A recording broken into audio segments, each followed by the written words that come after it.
Alhamdulillahi wahdah, wassalatu wassalamu ala man la nabiyya ba'dah, amma ba'd. Yang saya hormati Ketua PCM Kanor sekaligus sahibul bait ya, yang sudah meluangkan tenaga, waktu dan juga sehingga kuliah ketarjian terrealisasi di tahun 2024 atau 1445 Hijriah. Demikian juga teman-teman sekalian dari KTO. Di samping kanan saya ini ada Ustaz Bahrul Ulum, dosen di UMS, ahli falak Pak, dan namanya ada di HPT ini. Saya baca HPT, penelitian beliau di Gunung Bromo ya. Nah, kemudian di samping Ustadz Ashraf ini dari Sidoarjo, sangat luar biasa dalam bidang ilmu gitu.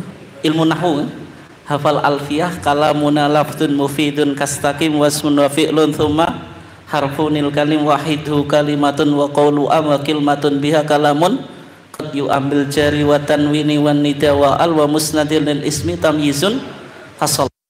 Tradisi ini yang mulai hilang di Muhammadiyah. Padahal kalau di tetangga sebelah syaratnya menjadi kiai itu harus hafal alfiyah. Kalau kita hafal apa? Nahwali saja nggak beres itu. Nah, Ustadz Ashraf ini luar biasa. Kemudian di sampingnya lagi ada Pak Yai Mas'ud, sesepuh Kanor ya, yang sudah lama menggerakkan PCM Kanor, yang luar biasa semangatnya gitu. Dan Kanor harus punya siapa penerusnya Pak Ustadz Mas'ud ini kan. Kemudian ada Pak Win ya. Pak Win ini provokator gelarnya. Terus pokoknya kalau di KTO grup kuliah ketarjian online, setiap permasalahan diperdebatkan itu Pak Win. Nggak sampai nggak selesai itu. Bahas halal bihalal ya debat dulu gitu. Berkat debat terrealisasi debat apa? Yang penting apa? Ada buktinya. Ya, buktinya kita halal bihalal atau enggak? Halal bihalal itu kalau enggak debatnya Pak Win enggak jadi halal bihalal ya. Nah, kemudian ada Pak Umar ini langsung saja ya, ngapunten ini. Ada Pak Umar Ansori, Pak Umar Ansori dari Paciran, meskipun beliau sudah kelihatan agak sepuh, tapi muda Pak ya. Itu oh ya Pak ya, selamat datang ini juga. Nah, Pak Yai Umar Ansori ini juga luar biasa banget gitu dalam membumikan apa? Ketarjian. Kemudian ada Wong Sugih gitu. Jadi namanya itu Wong Sugih gitu. Mudah-mudahan sugih betulan gitu. Amin, kita doakan mudah-mudahan tidak sekedar nama. Dan alhamdulillah beliau juga masuk jajaran pimpinan daerah Muhammadiyah, masuk pimpinan 13. Ini dari KTO ini. Termasuk KTO ikut kontribusi ya. Nah, ini luar biasa juga semangatnya gitu. Dalam apa? Menggerakkan semangat ketarjian. Kemudian ada Pak Yai Niam, ini dari Kanor, cukup lama beliau masuk di jajaran apa? Majelis Tarjih pimpinan pusat. Saya sering keliru pimpinan daerah karena mungkin PDM Bojonegoro ini selevel PP gitu. Guyon saja Pak, guyon, karena saya pernah diundang di Mojokerto gitu. Mudah-mudahan ini nggak ditonton di sana. Saya dibilang orang PP Majelis Tarjih gitu. Ya sudah diumumin ya sudah, saya sudah di sana baru tahu saya dibilang apa? Dari Majelis Tarjih dan Tajdid pimpinan pusat gitu. Dari mana? Dari YouTube. Orang PP gitu. Padahal tapi nggak apa-apa, mereka berarti apa Pak? Husnudzon gitu. Mudah-mudahan semangat ketarjian di Bojonegoro ini ya nggak kalah dengan apa? PP itu. Mudah-mudahan ya. Kemudian ada Pak ini dulu PCM Kota, luar biasa. Saya pertama kali mengembangkan sama beliau itu, sehingga Tarjih bisa kembang kayak sekarang ini. Dan teman-teman yang lain, mohon maaf ini kalau nggak sempat menyebut, tidak mengurangi rasa. Tetapi Bapak dan saudara sekalian yang dimuliakan Allah, KTU itu apa? Kuliah Ketarjihan Online. Tapi terlepas dari istilah KTU itu, sebenarnya kita di Muhammadiyah ini harus mengembangkan ketarjian. Karena ketika kita bicara khasais al-jam'iyah al-Muhammadiyah, karakteristik gerakan Muhammadiyah itu, Muhammadiyah sejak lahir mengidentifikasikan dirinya dengan 3 gerakan.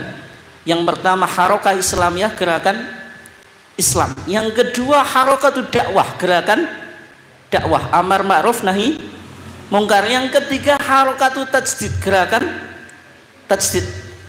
Dari 3 karakteristik ini, Bapak dan saudara sekalian yang dimuliakan Allah, paling susah itu ketika kita bicara Muhammadiyah sebagai apa? Gerakan tajdid, gerakan pembaruan. Itu bukan sekedar jargon itu. Ini harus kita pahami dan kita bisa apa? Mewujudkan. Tajdid dalam Muhammadiyah maknanya 2, purifikasi dalam bidang akidah dan ibadah, dinamisasi dalam bidang muamalat duniawiyah, termasuk nanti kenapa kok Muhammadiyah menggunakan hisab. Ke depan sudah menggunakan apa? Setulun apa?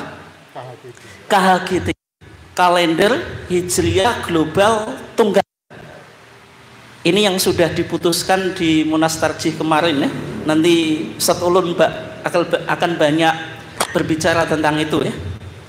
Kenapa kok menggunakan hisab? Karena hisab itu muamalat duniawiyah, puasanya yang ibadah makdoh. Waktu puasa tidak boleh dikaji lagi ya, kata Al-Quran minal fajri tsumma atimus siyama ilal lail. Waktu puasa itu dari terbit fajar ya sampai terbenam matahari, nggak boleh itu dikaji lagi Pak Bu. Misalnya puasa itu menyebabkan etos kerja, penelitian terbaru kan menurun, menjadikan manusia tidak produktif, perlu dikaji ulang. Waktu puasa tidak dari terbitnya fajar sampai terbenamnya matahari, tetapi dari apa? Terbenamnya matahari sampai terbitnya fajar, sehingga kita tidur sambil puasa, pagi hari bisa tetap fresh untuk aktivitas. Tapi itu nggak boleh, itu nggak boleh, itu nggak boleh. Tapi kalau bagaimana kriteria awal bulan ini bisa berkembang gitu, berkembang itu, sehingga Muhammad dalam bidang muamalah duniawiyah tajdidnya dinamisasi ya, termasuk musik itu Pak.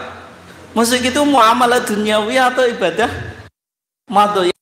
Sekarang perdebatannya enggak selesai. Tetapi Pak, hikmah dari perdebatan musik itu muamalah, kalau saya mengambil hikmah, harus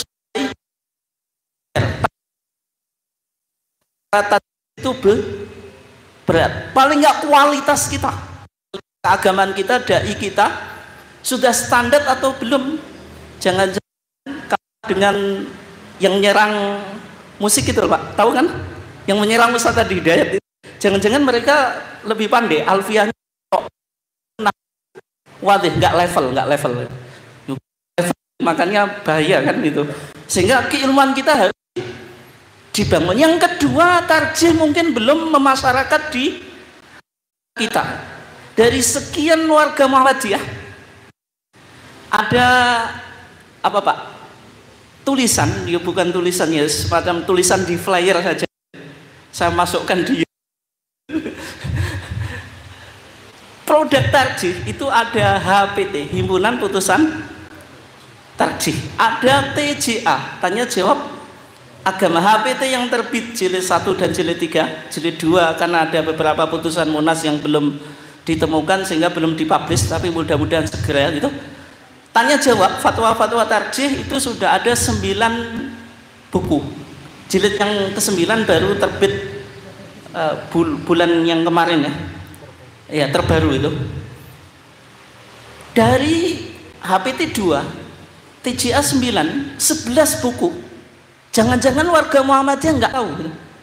Tapi mungkin nggak tahu betul Pak. Saya sering ngaji di beberapa cabang dan ranting, saya tanya bapak-bapak dan ibu-ibu, tahu fasolatan di Muhammadiyah? Biasanya kan yang ditanya apa? Fasolatan. Fasolatan itu kitabus Sholah. Muhammadiyah itu sudah 1929 punya kitabus Sholah. 1929 sudah ada hampir satu abad itu. Tapi kita di Muhammadiyah belum tahu fasolatan Muhammadiyah itu bagaimana. Artinya tarjih ini belum betul-betul apa? Membumi. Sehingga di tulisan di flyer itu Pak dikatakan 80% warga Muhammadiyah belum kenal HPT dan TJA. Mungkin kita nggak sepakat, tapi kalau saya melihat itu bisa jadi fakta. Fakta atau enggak? Yang hadir ini semuanya sudah punya 11 buku. Belum tahu. Itu berarti fakta. Buku saja belum gitu. Maksudnya 11 buku saja belum gitu. Itu bisa jadi apa? Fakta yang kita hadapi. Kemudian untuk memahami tarjih ini butuh ditradisikan. Sehingga gerakan-gerakan kultural kayak gini. Karena Muhammadiyah itu kan selalu struktural Pak gitu. Padahal kalau kegiatan harus lewat struktural, itu mengajukan dana macam-macam. Yang diundang juga hanya orang-orang tertentu. Itu kurang membumi, butuh kayak KTO ini. Sehingga ketarjihan itu betul-betul bisa membumi. Makanya jargonnya KTO itu kan referensi keagamaan dan tradisi keilmuan. Tradisi keilmuan itu butuh waktu yang cukup lama gitu. Makanya saya sering ngaji itu banyak yang mutung. Lah kok mutung? Nggak paham. Saya semakin ngaji kok nggak semakin tidak paham. Nggak urut. Padahal dia mungkin nggak urut juga. Yang nggak urut itu yang nggak ngajinya sekali, ya betul dong. Ngajinya sekali 2 kali kok suruh paham. Ya betul nggak urut. Tapi yang nggak urut orangnya, bukan ngajinya. Ya kan itu. Itu tantangan kita. Kenapa? Karena di Muhammadiyah itu kita nggak mau mentradisikan keilmuan. Mentradisikan keilmuan itu butuh waktu yang lama. Imam Syafi'i ketika memberikan wasiat, ya akhi lan tanalal ilma illa bisitatin, di antaranya apa? Watuli zaman. Butuh waktu yang cukup lama. Kalau nggak paham, wa irsyadu ustadin, harus ada yang membimbing. Tradisi ini yang tidak muncul di Muhammadiyah, karena Muhammadiyah menganggap kitab saya sudah putih gitu, nggak perlu saya ngaji ke ustadz. Kitab putih kan semuanya bisa baca. Coba kalau jenengan harus kitab kuning, kan pasti nggak bisa baca. Kalau nggak bisa baca pasti mendatangi ustadz atau mendatangi kiai. Tapi konsekuensi dari kitab putih itu yang menggampangkan itu Pak, sehingga di Muhammadiyah untuk ngaji itu semangatnya itu perlu untuk dikuatkan. Dan yang penting bapak-bapak dan saudara sekalian dimuliakan Allah, komunitas ngaji itu aset di Muhammadiyah nggak kalah dengan aum kita. Betul atau enggak ini? Kalau misalnya kantor punya forum kajian ketarjian, itu aset. Nggak kalah penting dengan sekolah yang berdiri di sini. Karena Muhammadiyah bisa berkembang, spiritnya bisa kuat, keilmuannya bisa kuat yang melalui forum keilmuan. Kalau kita hanya bangun peradaban fisik, bikin sekolah, bikin masjid dan seterusnya, itu insya Allah bisa Pak. Kalau nggak punya dana ya urutan. Kalau nggak bisa urunan ya cari lobby apa? Politik, insya Allah bisa lah. Sekarang mau pilkada ya. Kalau lobby politik bisa dimanfaatkan itu.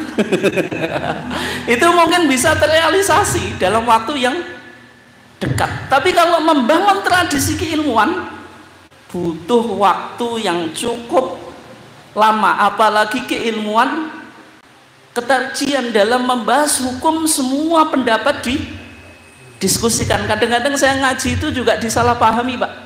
Saya bicara hukum puasa Syawal, menurut Imam Malik hukumnya makruh, karena dia ngajinya ngantuk pulang. Loh Ustaz, Pendapat tarjih kok nyeleneh toh, selama ini kita dianjurkan puasa Syawal, kok puasa Syawal jadi makruh? Makruh itu apa? Lebih baik dilakukan atau ditinggalkan? Ditinggalkan. Berarti kalau jenengan puasa Syawal atau enggak? Maksudnya perlu puasa Syawal atau enggak? Berarti kalau ditinggalkan dapat pahala. Itu jadi masalah. Masalahnya apa? Ketika ngaji memang ngantuk gitu. Karena kita ngaji tarjih itu kan pandangan lintas mazhab itu harus apa? Didiskusikan. Karena Muhammadiyah tidak bermadzhab tapi juga tidak anti mazhab. Kalau ngaji tarjih itu sampai akar detailnya itu, yaitu dari bahan baku Quran dan Sunnah, kemudian diolah melalui mesin manhaj tarjih, baru lahir produk instan yaitu HPT dan TCA. Mungkin sekian ya. Sambutan saya sudah lebih dari 10 menit gitu, biar nanti teman-teman bisa punya banyak kesempatan nih. Apalagi tadi dibatasi setelah asar, kira-kira segini banyaknya cukup atau enggak gitu. Mudah-mudahan apa yang saya sampaikan tadi bisa bermanfaat bagi saya dan juga jenengan. Kurang lebihnya mohon maaf. Assalamualaikum warahmatullahi wabarakatuh.